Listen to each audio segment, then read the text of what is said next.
bendición es estudiar la lección de la escuela sabática contigo. En nombre de la Voz de la Esperanza, bienvenido, bienvenida. Recuerda compartir este estudio por las redes sociales para que muchos sean bendecidos. Dios nos regala estos momentos para aprender más de su santa palabra. Oremos. Padre que moras en los cielos, gracias por esta oportunidad de poder estudiar juntos, que todo lo que hagamos y digamos sea para honra y gloria tuya. En el nombre de Cristo Jesús. Amén. Amén, amén. Hoy, Omar, saludamos a Lilia Pérez. Así Ella es. vive en Perú, bello país de Sudamérica. Así es multicultural, lleno de tradiciones, una laureada gastronomía, ¿no es cierto? La huancaína, ¡qué rico! sí. Además, Perú tiene vastas reservas naturales y paisajes espectaculares. Lilia nos dice: Dios bendiga este hermoso ministerio. Soy adventista de nacimiento.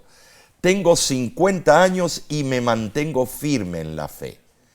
Mis abuelas me hacían oír la voz de la esperanza por la emisora en un radiecito de esos portátiles.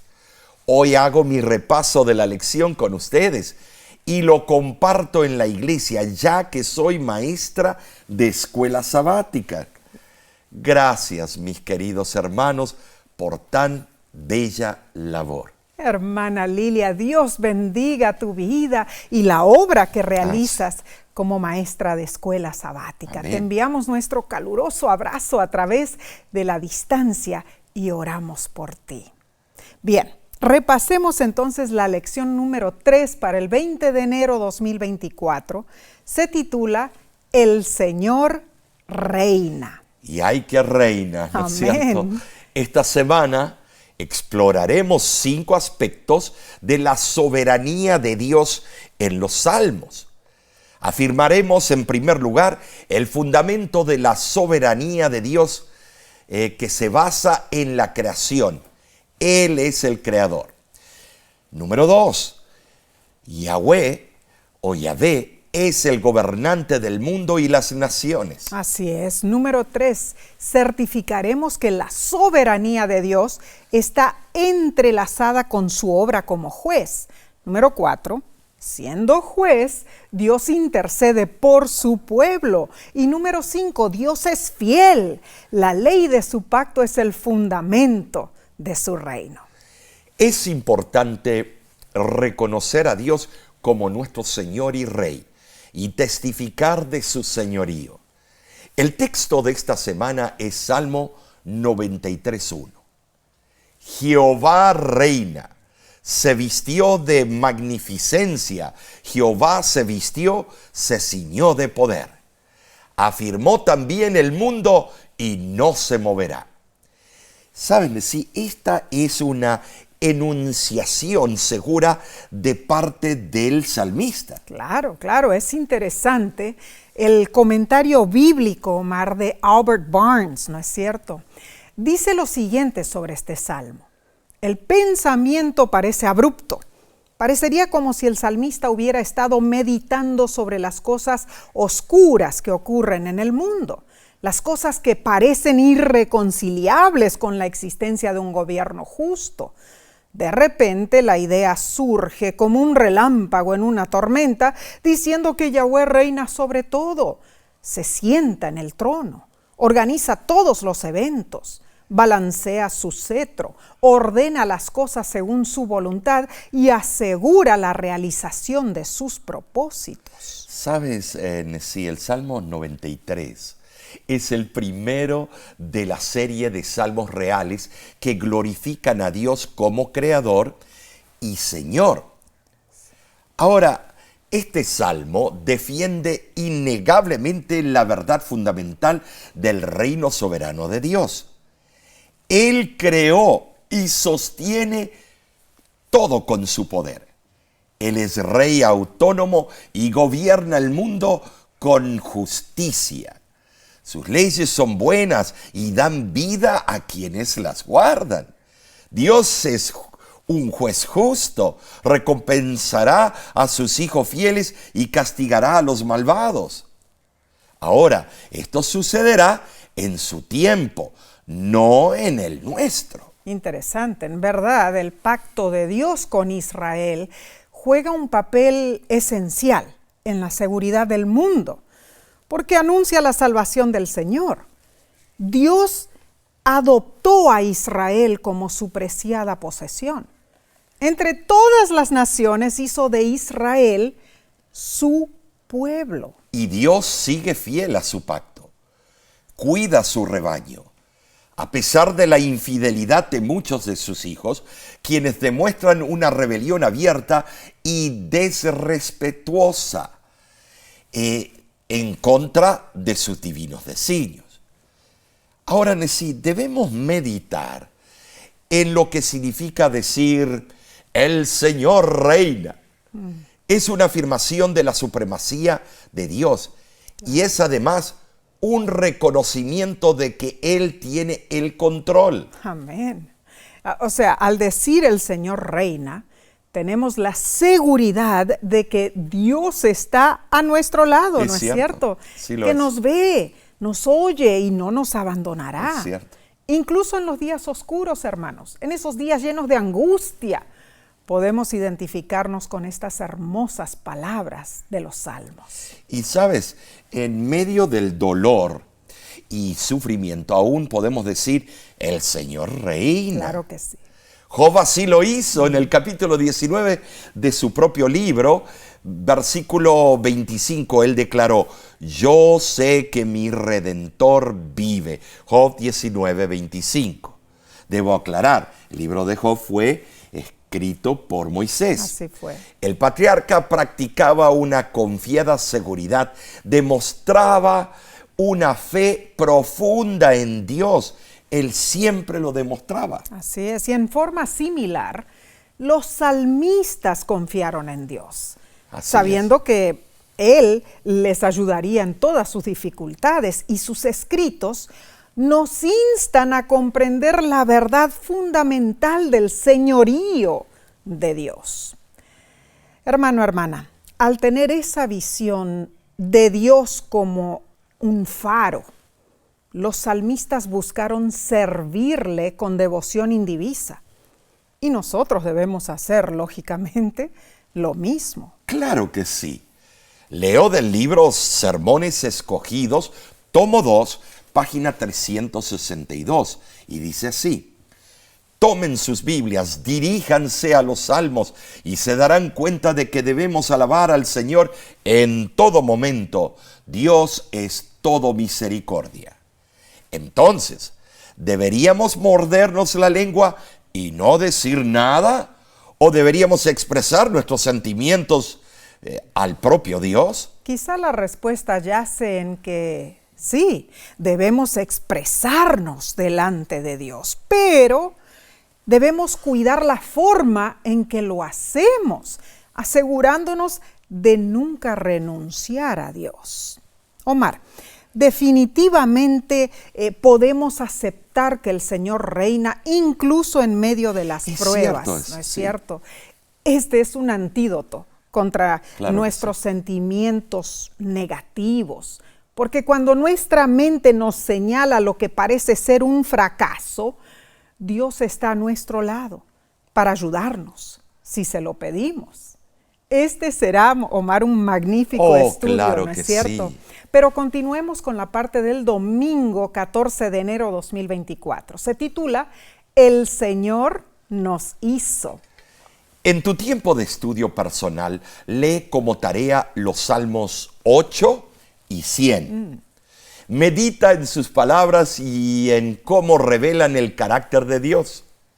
En estos salmos vemos hermosas aserciones de Dios como glorioso es tu nombre. Amén. Has puesto tu gloria sobre los cielos. Gloria a Dios. O coronaste al hombre de gloria y honra. Hermoso. El Salmo 100 se destaca entre los salmos de triunfante gratitud. Y es una invitación a cantar alegres a Dios, Amén. a servirle con alegría y regocijo, a reconocer que Jehová es Dios. ¿Sabe? Sí, hay un himno en nuestro himnario, Cantad alegres al Señor. Oh, sí. Se basa en el Salmo 100, Es ¿sabías? cierto, es cierto. Quizá no haya otro salmo que se use más en las iglesias y en las sinagogas. Alaba a Dios como Señor del universo. El himno dice: Cantad alegres al Señor, mortales todos por doquier, servidle siempre con fervor, obedecerle con placer. Hermoso. Qué himno, hermoso, ¿no es cierto? La creación es impresionante cómo se ve en ese himno. Seguro que sí. Es que la creación juega un papel importantísimo en los salmos, hermanos. Comprueba el señorío de Dios y demanda nuestra alabanza. Así El es. libro Educación, página 146 dice: la melodía de la alabanza es la atmósfera del cielo. Y cuando el cielo se pone en contacto con la tierra, se oye música y alabanza, alegría y gozo, alabanza y voces de canto. Ah, precioso, Dios merece Claro que ser sí, honrado, porque Él nos creó, Él nos redimió, Él nos ama y Él nos concede todo lo bueno que nos hace falta. Además nos proporciona todo lo necesario para nuestra felicidad en esta tierra y nos da la esperanza de la vida eterna. Tienes razón, sí. El Salmo 8 afirma que el ser humano fue coronado por Dios para señorear sobre las obras que Él creó. Así es. En verdad, este dominio recibido en la creación nunca se ha perdido por completo. Aunque Satanás lo ha usurpado, solo es un hecho transitorio, pues lo devolverá cuando Dios lo obligue a hacerlo al fin del tiempo. Amén, así sea. En verdad, cuando contemplamos la inmensidad, el misterio y la gloria de los cielos nocturnos, quedamos anonadados, ¿no es cierto? Omar, ¿tú recuerdas cuando acampábamos con nuestros hijos? Claro que Lo hicimos sí. muchas veces, ¿no es cierto? Y era hermoso ver la naturaleza de cerca, especialmente mirar el cielo sí, salpicado de estrellas. Eso nos hace reflexionar en lo infinito del espacio. Sí. En ese momento, cuando uno ve el cielo, ¿no es cierto? Uno se siente como un puntito infinitesimal en todo el universo. Y si este es el tipo de admiración que podemos lograr con nuestros ojos desnudos, Cierto. cuánto mayor no ha de ser, me imagino, para los astrónomos que, equipados con el conocimiento creciente de la astronomía moderna, contemplan el cielo con innovadores telescopios, ¿no es cierto? Es impresionante, me fascina, Nesí, ver eso. Ah, la verdad. Debe ser maravilloso. Pero al ver las bóvedas infinitas, nos preguntamos, ¿cómo puede ser que el Dios creador de todo se preocupe de nosotros, efímeros seres humanos? Esto solo puede contestarse cuando, reconocemos el valor de un alma humana, Nesí. Creada a la semejanza de Dios. Y únicamente podemos tener conciencia de ese valor cuando tomamos en cuenta el sacrificio que nuestro Salvador Jesús hizo por nosotros. Leo de Testimonios para la Iglesia, tomo 2, página 560. El valor del hombre se comprende solo al ir al Calvario. En el misterio de la cruz de Cristo podemos justipreciar el valor del hombre. Cuán cierto, Omar. Si es importante la revelación de Dios en la naturaleza, más importante es su revelación en nuestra vida, ¿no es cierto? Así es. En verdad, el tamaño y la extensión no son elementos de juicio suficientes para tasar el valor de algo, hermanos. Se ha dicho que el ojo y el cerebro que ven y admiran el firmamento son más maravillosos que los cielos que puedan contemplarse a través del telescopio más poderoso. Por eso, los salmos defienden la soberanía de Dios. Así es. Los cielos que son su obra proclaman su gloria y poder. El nombre de Dios es majestuoso, no tiene principio ni fin. ¿Sabes, hermano?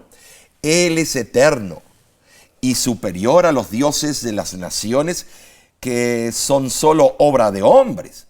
En las manos de Dios están los abismos de la tierra.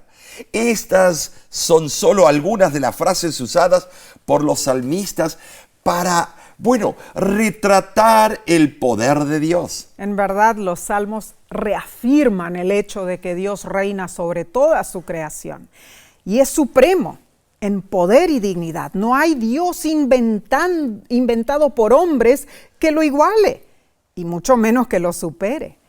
El Salmo 100, versículo 3, ataca una forma sutil de idolatría, la autosuficiencia. Enfatiza que Dios nos hizo y no nosotros a nosotros mismos. Además, vemos que la creación da testimonio del amor de Dios. Todo lo que existe debe su existencia a Dios. Eso es un hecho. Pues Él sostiene la vida, hermanos. La gloria de Dios se ve en toda la creación, incluso en la creación terrenal caída. Y saben, sí, Dios es el único digno de adoración. Amén. Sí lo es.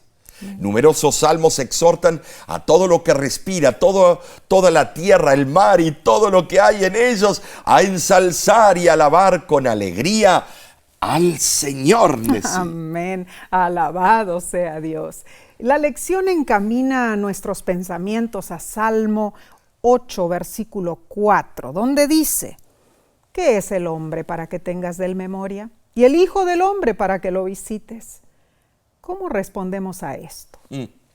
Hermano, hermana, al pensar en el hecho de que Dios llama a las estrellas por nombre, ¿acaso no te emociona saber que Él se preocupa por ti y te ama con amor indecible? Maravillosa verdad. Medita en esto y atesóralo en tu corazón. Así es. Ay, bueno, seguiremos estudiando, pero lo haremos después de unos segundos. Volveremos enseguida con el estudio del lunes.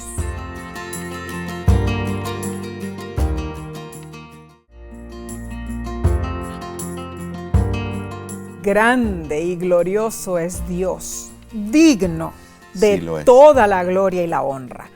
Gracias por acompañarnos en este estudio de la Biblia.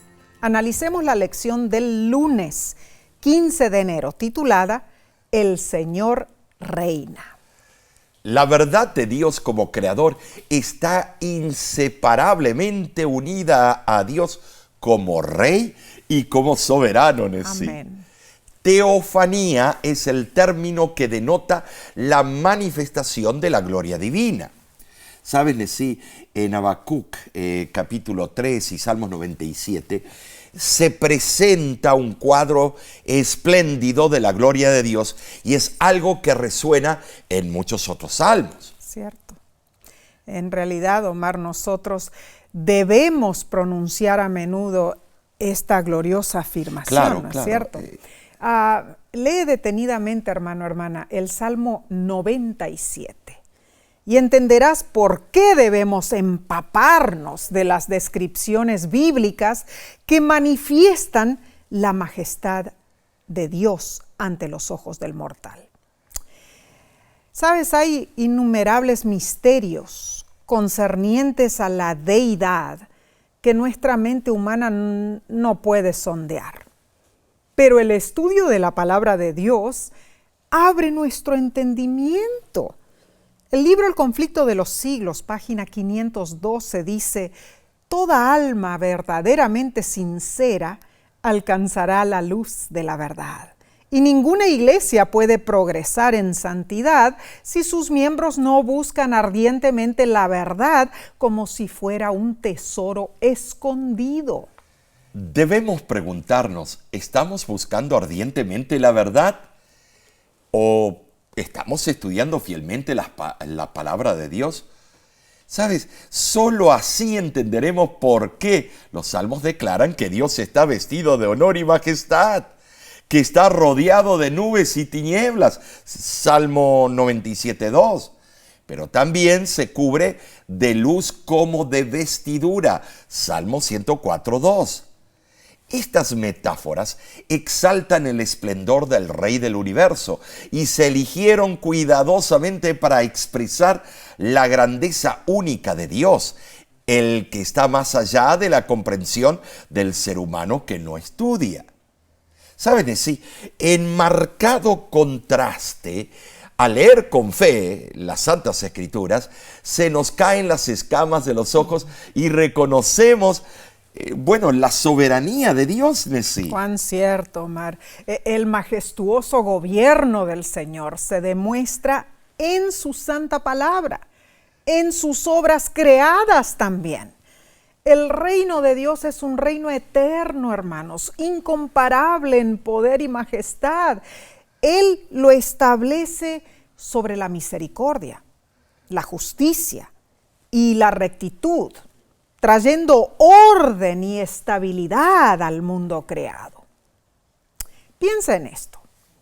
El reino de Dios une a los adoradores celestiales y terrenales para que todos juntos alabemos a Dios. Ahora, son muchos los salmos que visualizan a toda la humanidad reconociendo el gobierno de Dios. Bueno, lamentablemente, no todas las personas, ni siquiera los gobernantes terrenales, reconocen la grandeza de Dios. Esto ocurre al menos por ahora. El reino de Dios es constantemente desafiado por los inicuos, que niegan su nombre, se burlan de él y oprimen a su pueblo. Es triste.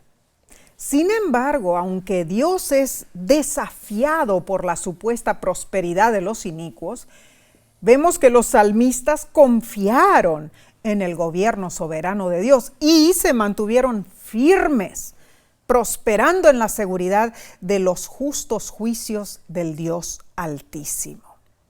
Ahora queda la pregunta, Omar. ¿Y qué de nosotros? Es cierto. Por la fe, hermanos, nos regocijamos en el reino de Dios. ¿Mediante qué? Mediante el ministerio redentor de Cristo Jesús. Y así esperamos la consumación de ese reino en la segunda venida de Cristo, como lo afirma 1 Corintios capítulo 15, versículos 20 al 28. Amén, sí. Ahora hablando sobre el Salmo 97, el comentario de Adam Clarke es muy interesante. Dice, el Señor reina. Es una proposición sencilla. Es un axioma evidente que no requiere prueba alguna. Jehová es infinito y eterno, posee un poder ilimitado y una sabiduría infalible. Como es el hacedor, debe ser el gobernador de todas las cosas. Su autoridad es absoluta y su gobierno universal. En todos los lugares, en todas las ocasiones y en todos los tiempos, el Señor reina. Y esta afirmación es maravillosamente segura. No hay ninguna tilde de duda, ¿no es cierto? Ahora, la lección recalca las palabras de la primera parte del Salmo 97, versículo 10, donde dice, los que amáis a Jehová, aborreced el mal. ¿Cómo entender esto, Omar? Tremendo. ¿Por qué nuestro amor por Dios debería hacernos odiar el mal? ¿Cómo se relacionan estos dos conceptos en verdad? De verdad que sí se relacionan.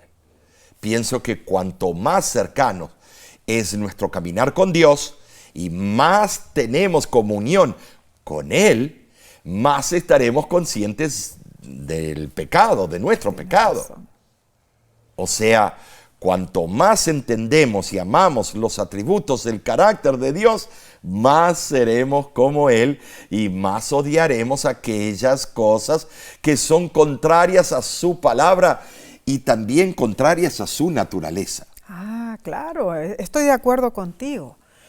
Pero recordemos que el odio debe ser hacia el mal, hermanos, no hacia el prójimo, ¿no? Hay una diferencia. Muy diferente. Importantísimo que mantengamos eso en mente, hermanos. Ahora, no hay nada que temer. Si el Señor reina en nuestra vida, tenemos asegurada nuestra meta final. ¿Cuál es nuestra meta final? La vida eterna. Se cuenta que cuando se estaba filmando la película de Ben-Hur, Charlton Heston, el actor principal, estaba preocupado, angustiado. En la película hay una carrera de carruajes fenomenal. Charlton tuvo que entrenarse durante semanas para aprender a conducir el carruaje y sus caballos. Tremendo. Pero cuando llegó el día de grabar la escena, Charlton se acercó con el director y le habló preocupado porque, aunque él había aprendido bien a manejar el carruaje, no estaba seguro de poder ganar la carrera. El director le contestó: Charlton, asegúrate de mantenerte dentro del carruaje, yo me aseguro de que ganes la carrera. Tremendo, Qué bien, ¿no? ¿no es cierto? Eso es Hollywood. El actor había olvidado que en el guión de la película ya estaba escrito que él ganaría. Claro que sí, excelente ejemplo, Omar. Hermano, hermana, hoy te exhortamos de la misma manera. Tú asegúrate de mantenerte fiel a Dios.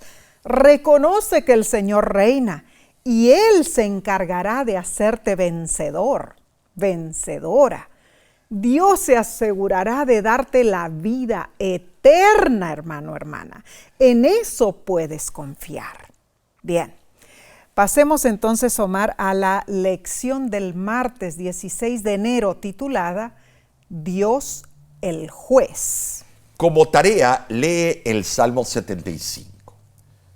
¿Por qué el salmista dice a los insensatos que su jactancia es vana? Porque Dios es juez justo. Claro.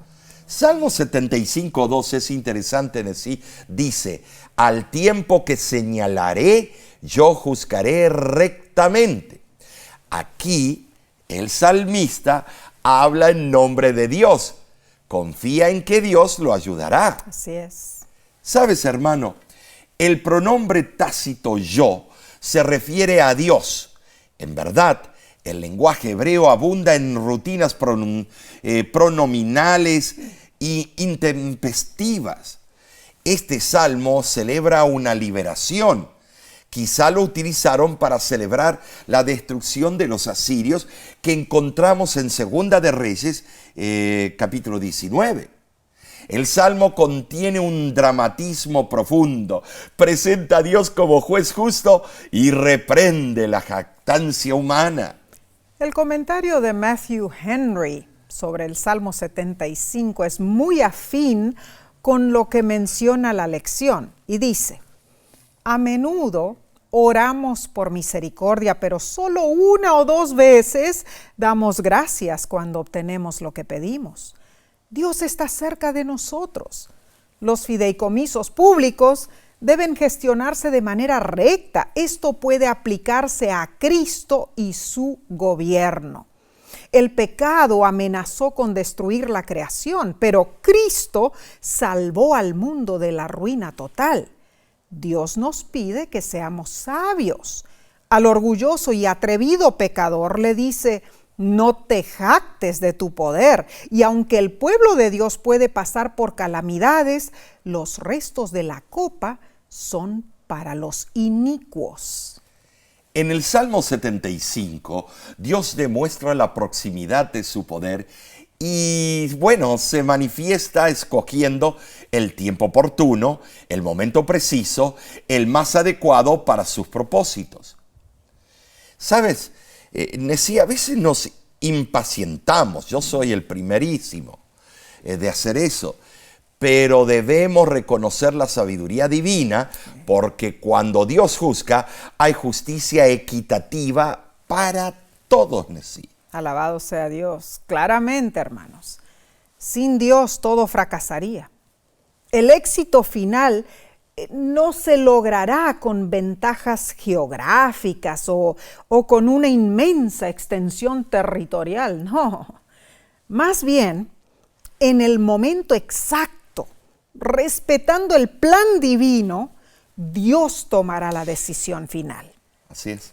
Y la autora de la lección comenta lo siguiente. En el Salmo 75, varias imágenes representan la destrucción irrevocable de los inicuos. La imagen de una copa de vino transmite la intensidad de la furia de Dios.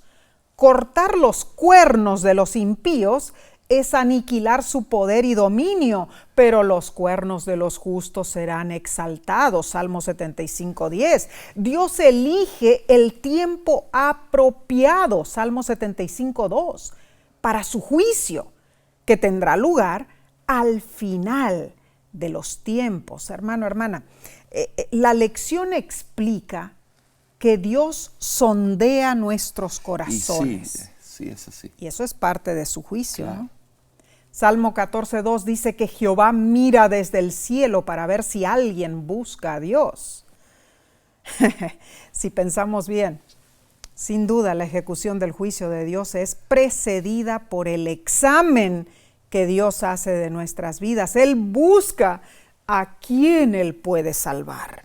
A este proceso del juicio se le llama el juicio investigador, cuando Dios defiende a los justos y decide el destino de los malvados. Funciona eficazmente. En primer lugar, Dios libera a su pueblo de los inicuos, Salmo 97:10, y corona a los humildes con la salvación, Salmo 149:4. Y en segundo lugar, los inicuos que no se arrepienten son destruidos, Salmo 97:3. Algunos salmos describen poéticamente la inutilidad de las armas humanas contra el juez divino. Y notemos, Dios es un Dios que perdona, pero también castiga las malas acciones de los injustos. Entonces entendemos que no solo los malvados, sino también el pueblo de Dios dará cuenta de sus obras delante de Él. Así ocurrirá. Los salmos transmiten la misma noción expresada en otros textos bíblicos. El juicio de Dios comienza con el pueblo de Dios y luego se extiende a toda la tierra. Ahora, Nesí, el salmista clama a Dios para que lo juzgue, pero al mismo tiempo confía en la justicia divina para defenderlo. Seguro que sí. Los salmos nos invitan a regocijarnos en anticipación del juicio divino. Wow.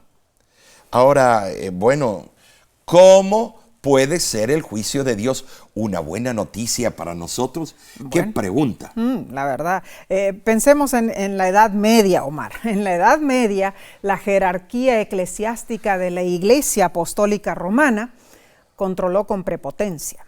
O sea, ordenó que los juicios de un acusado fuesen hechos en nombre de Dios. O sea, Dios debía decidir si el condenado era declarado inocente o culpable a través de la ordalia o juicio divino, era lo que se le denominaba, ¿no?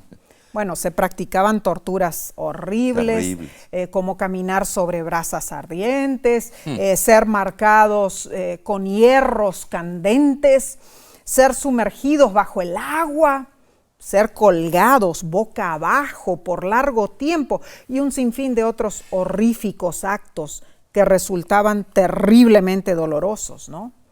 Y tras pasar esas torturas, el acusado que fuese capaz de soportarlas y salir con vida, se le liberaba de la condena y se sobreentendía que Dios lo había considerado inocente. Qué cosa, ¿eh? Cómo manipulaban Tremendo. todo. Esto me recuerda a la ventana de la denuncia. Ay, ¿te acuerdan en sí? Que vimos cuando visitamos el Palacio de la Inquisición en Cartagena, Colombia. Así es. Podemos ver en la fachada lateral se encuentra el buzón de la ignominia. Cierto.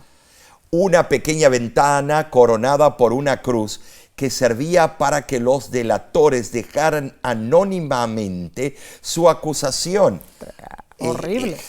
Podías ligar sin ser culpable. Cierto. O sea, si tu vecino quería que tú fueses enjuiciado, podía depositar una nota anónima con tu nombre. Wow. Eso era suficiente para que te tomasen preso, te encerraran en el calabozo y fueses condenado a muerte. Si no cortabas el pasto a tiempo, decían que eras un brujo y ¡pah! Te torturaban. Terrible, en verdad. Hermano, hermana, el verdadero juicio de Dios no es una ordalía de la Edad Media. El juicio de Dios es buena noticia para ti, para mí, para ti, Omar, porque hemos sido cubiertos por la sangre de Cristo. Alabado sea Dios, nuestro juez y nuestro Salvador. Bien, continuaremos entonces estudiando, pero lo haremos en unos segundos. Volvemos enseguida.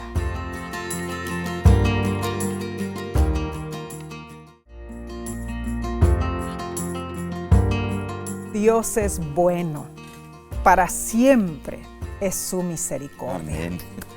Gracias, hermano, hermana, por acompañarnos y gracias por compartir este estudio con otros.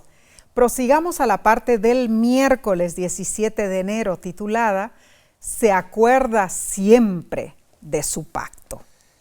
El tema del juicio divino suscita la importante pregunta: ¿cómo puede el pueblo de Dios tener paz y seguridad de salvación en el momento del juicio? ¿Sabes? Para ello tenemos que leer Salmo 94, 1 al 4, y dice así: Jehová, Dios de las venganzas, muéstrate, engrandécete, oh juez de la tierra, da el pago a los soberbios. ¿Hasta cuándo los impíos? ¿Hasta cuándo, oh Jehová, se gozarán los impíos? ¿Hasta cuándo pronunciarán, hablarán cosas duras y se vanagloriarán todos los que hacen iniquidad? Tremendo, ¿no? Tremendo, En sí. este Salmo 94 se pide a Dios que dé una respuesta urgente Sí es. a la inquietante cuestión del aparente triunfo de los impíos. Hastiado de la aparente supremacía del mal, el salmista se pregunta, ¿por qué Dios se tarda tanto en manifestarse? Bueno, si vemos los crímenes mencionados en el Salmo son especialmente detestables, porque las víctimas son indefensas. Pero este Salmo también garantiza que a pesar de que aparentemente triunfa el mal, al fin prevalecerá la justicia. Dios prodiga a los justos una multitud de bendiciones. Se cuenta que en el antiguo cercano oriente, un pacto era un acuerdo entre un rey poderoso y su vasallo. El acuerdo incluía lo que se requería del vasallo para permanecer bajo la protección de su soberano. El Antiguo Testamento se apropió de esta tropología secular y la aplicó a la relación entre el Rey del Cielo y sus seguidores. El libro Una Introducción al Antiguo Testamento, escrito por Longman y Dillard, página 260, lo explica así. En un antiguo tratado del cercano oriente, el gran rey hacía dos promesas al vasallo. Primero, atacaría al vasallo si éste se rebelaba contra él. Y segundo, saldría en defensa del vasallo que era leal y que fuera atacado. Esto es muy interesante. Lógicamente el vasallo era leal a su rey, ¿no es cierto? Y el rey, por su lado, se aseguraba de la lealtad de su vasallo. Ahora, Omar, dentro de este contexto, Yahweh es representado como un rey guerrero en los salmos, ¿no es cierto? La comprensión de este concepto puede engendrar confianza en nosotros.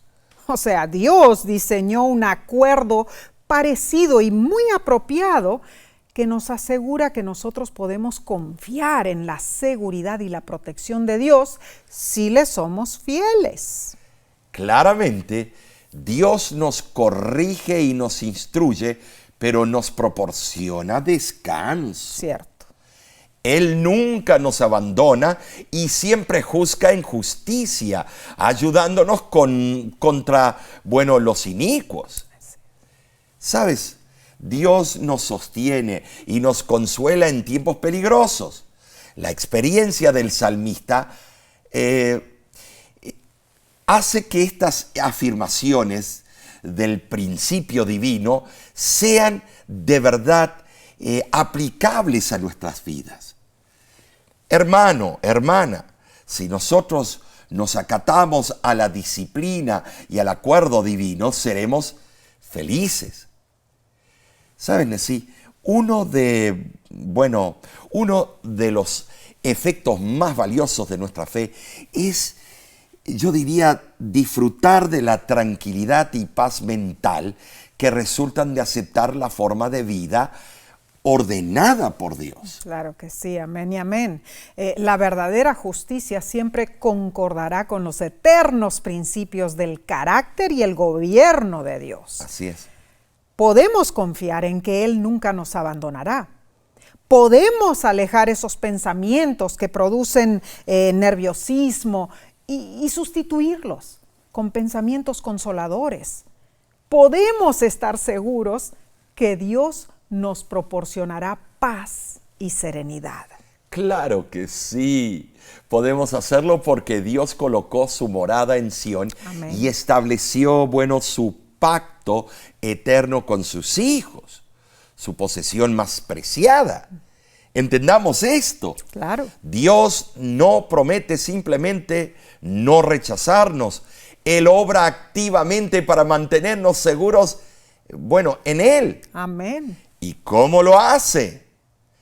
Perdonando nuestros pecados, instruyéndonos, bendiciéndonos y fortaleciéndonos. Al fin y a cabo, la razón de los juicios de Dios es para devolvernos su justicia y demostrar que Él se preocupa por nosotros. Oh, maravillosa verdad, Omar. Y el Salmo 105 demuestra la fidelidad del Señor a su pacto en la historia de Israel. En todo lo que sucedió, lo bueno y lo malo, Dios estuvo allí, ¿no es cierto? Providencialmente Dios condujo a José a Egipto. A través de él salvó a su pueblo durante la severa hambruna. Luego levantó a Moisés. ¿Para qué? Para sacar a su pueblo de la esclavitud, lo cual hizo con señales y prodigios. Y finalmente, Dios concedió a su pueblo la tierra prometida y su protección continua. Los multiplicó, ¿no es cierto? Y proveyó para sus necesidades diarias. Hermano, hermana, sin duda, Dios tiene el control soberano de todo lo que involucra a su pueblo. Esta es una verdad que los salmistas deseaban que el pueblo de Israel nunca olvidara. Ahora, cuando Dios recuerda su pacto, eso implica más que una memoria porque siempre conduce a la acción. Asimismo, cuando su pueblo, nosotros, somos llamados a recordar las maravillas y los juicios de Dios, eso significa que debemos vivir para honrar a Dios.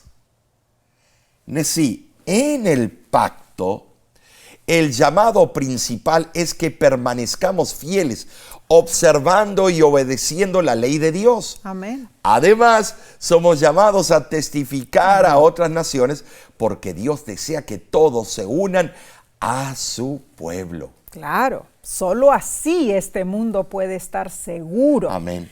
Bajo el pacto protector del Dios Todopoderoso y misericordioso. Hermano, hermana, quizá tú digas, ese pacto estuvo en el pasado. No, ahora tenemos a Cristo y las mismas promesas antiguas son las nuestras hoy día. Gálatas 3:29 dice que si somos de Cristo, somos linaje de Abraham y herederos según la promesa. Precioso, ¿no es cierto? Tremendo concepto. Claro que sí. Pasemos entonces a la lección del jueves 18 de enero titulada Sus testimonios son muy firmes. Bueno, la base del pacto es la ley de Dios. Sí lo es. ¿Estamos de acuerdo? Claro. No es casualidad que uno de los temas principales del libro, de Salmos, sean los mandamientos de Dios. Leamos algunos versículos. Por ejemplo, Salmo 119, versículo 165. Es el capítulo más largo de la Biblia. Sí lo es. Mucha paz tienen los que aman tu ley y no hay para ellos tropiezo. Salmo 93, versículo 5, dice, tus testimonios son muy firmes, la santidad conviene a tu casa, oh Jehová, por los siglos y para siempre. Y Salmo 19, 7 dice, la ley de Jehová es perfecta, porque convierte el alma. El testimonio de Jehová es fiel, que hace sabio al sencillo. Lo subyacente en todos estos versículos es la ley de Dios. Claro. El Salmo 19 especialmente entremezcla las obras creadas por Dios y su ley. El filósofo prusiano Immanuel Kant, refiriéndose a este salmo, escribió lo siguiente: hay dos cosas que me llenan el alma de santa reverencia y maravilla siempre creciente: el espectáculo de los cielos estrellados que virtualmente nos aniquilan como seres físicos y la ley moral que nos eleva como seres inteligentes a una dignidad infinita. Tremenda palabras del filósofo. Y filósofo, ¿no? Habrá sido creyente. Bueno. El Salmo 19, hermanos, comienza diciendo, los cielos cuentan la gloria de Dios y el firmamento anuncia la obra de sus manos. El compositor austríaco José Haydn Tremendo. perteneció a la época posterior de la música clásica en los 1790, Sí. ¿no es cierto? Y basándose en el Salmo 19, compuso un largo poema llamado La Creación. Y su desempeño es una empresa de gran envergadura. La hizo con coro y orquesta y secciones de poderosos solos. Así es. En Viena, Haydn lo interpretó por última vez y el público estalló en un aplauso espontáneo. Pero Haydn, señalando hacia el cielo, dijo, no viene de mí, todo viene de arriba. Dijo. Ay, cómo nos gustaría que los cantantes hoy en día y los compositores hablaran de esa manera. Amén. Lo que habrá sido estar allí y ver el gran compositor. Claro. Todo proviene de Dios. Amén. Ahora, a partir del versículo 7, el Salmo 19 introduce un cambio en la métrica de los versos hebreos, tornándolos más largos que los versículos 1 al 6. Interesante. ¿Sabes? Cada verso consta de dos partes. La primera es más larga que la segunda y esto es importante que lo denotes. Es como que el salmista deseó denotar la importancia de la ley de Dios. Lo hizo así como en la música, que a un largo crescendo le sigue un decrescendo más corto y más rápido. Aunque es difícil notarlo en la traducción, vemos dos claros ejemplos en Salmo 19, versículo 7. Dice, la ley de Jehová es perfecta, largo, que convierte el alma, corto. El testimonio de Jehová es fiel, largo, que hace sabio al sencillo, corto.